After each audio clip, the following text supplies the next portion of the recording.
Bon les gars, aujourd'hui sujet super réjouissant.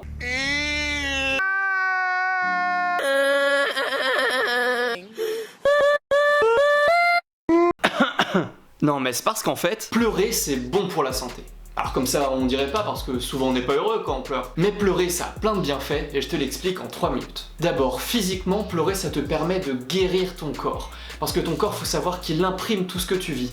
Des traumas, des souffrances, des gros chagrins, tout s'enregistre à l'intérieur de lui. C'est le principe de la somatisation. Mais c'est quoi cette merde? La somatisation, c'est le fait que les douleurs psychiques, donc tout ce qui relève de la pensée et de l'esprit comme la tristesse, la colère, eh bien descendent dans le corps, rentrent dans le corps et deviennent des douleurs physiques. Donc tout ce qui est là-haut, ça rentre dans le corps. Par exemple, si tu stresses à cause d'un examen, eh ben tu peux somatiser ce stress et tomber malade et choper un méga rhume. C'est ça la somatisation et on s'en rend pas compte mais ça arrive hyper souvent. Je connais tout de la somatisation. Ta gueule. Et ces douleurs transférées dans ton corps, et bah ton organisme il les vit comme une agression interne. C'est comme s'il absorbait des boules de peur, de tristesse, de colère. C'est hyper violent. Et ton système nerveux il est pas content, il veut se débarrasser de ces douleurs et il y arrive en te faisant pleurer. Parce que quand tu pleures, les émotions qui se sont imprimées, elles s'expriment. Elles sortent du corps, elles se libèrent et elles emportent avec elles toutes les tensions engendrées et les toxines qui vont avec. Donc en pleurant, tu guéris ton corps, ce qui est plutôt cool, mais si tu pleures pas et que tu réprimes tes émotions... Je vais pas pleurer, hein, t'inquiète, je m'en fous, ça peut être très mauvais, tu peux te choper des bonnes déprimes ou des angoisses, ou même au plus long terme des maladies à cause des tensions et des toxines qui ont été accumulées. Le deuxième bienfait, il concerne ta santé mentale. Quand tu pleures, tu guéris d'une situation éprouvante, qu'elle soit actuelle ou bien qu'elle soit très ancienne. Pareil, ça peut être des chagrins, des souffrances, bref. Donc on le sait, face à un événement peut se créer une émotion qui se loge dans le corps, et si elle n'est pas exprimée par les larmes ou par l'oral, eh bien elle reste là, elle reste bloquée.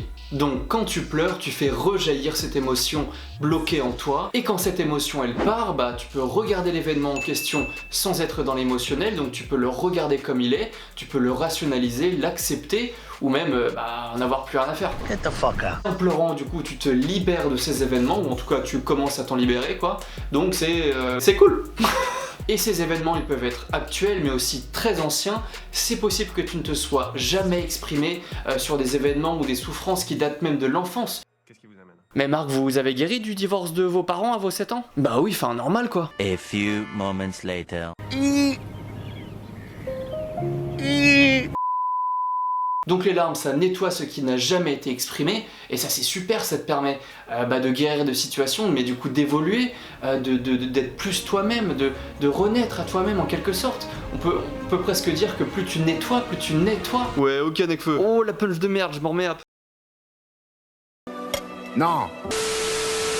Et le troisième super bénéfice, il est physiologique, mais tu le connais, parce que ça a déjà dû t'arriver. Une fois avoir bien pleuré, quasi instantanément, on se sent mieux. Mais comment ça se fait? Qu'est-ce qui se passe concrètement? En fait, automatiquement, ça fait déstresser. Parce que les larmes contiennent de la cortisol et de l'adrénaline, qu'on peut qualifier d'hormones du stress. Et quand les larmes sortent, elles emportent ces hormones du stress, donc concrètement, c'est comme si un bon paquet de stress sortait du corps direct. Et pleurer, ça peut aussi te mettre de bonne humeur, parce que ça libère des endorphines et des ocytocines, qu'on peut qualifier d'hormones du bonheur. Donc concrètement, ça déclenche de la relaxation, du calme, du bien-être. Mais bon, même en sachant ça, les filles pleurent en moyenne 4 fois plus par an que les hommes, ce qui est énorme et ce qui montre que les mecs sont carrément à la ramasse là-dessus quoi. Et évidemment, c'est majoritairement à cause de l'éducation ou même de la pression sociale. Mais les gars, faut pas oublier, si Zizou il a pleuré, nous aussi on peut. Il y a un moment, faut dire les choses, C'est juste... c'est les émotions en fait, c'est... Bon, j'espère qu'après tout ça tu te retiendras plus de pleurer, parce que sinon je suis dégoûté là. Pas déconner.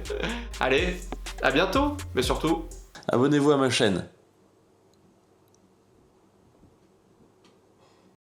C'est les émotions.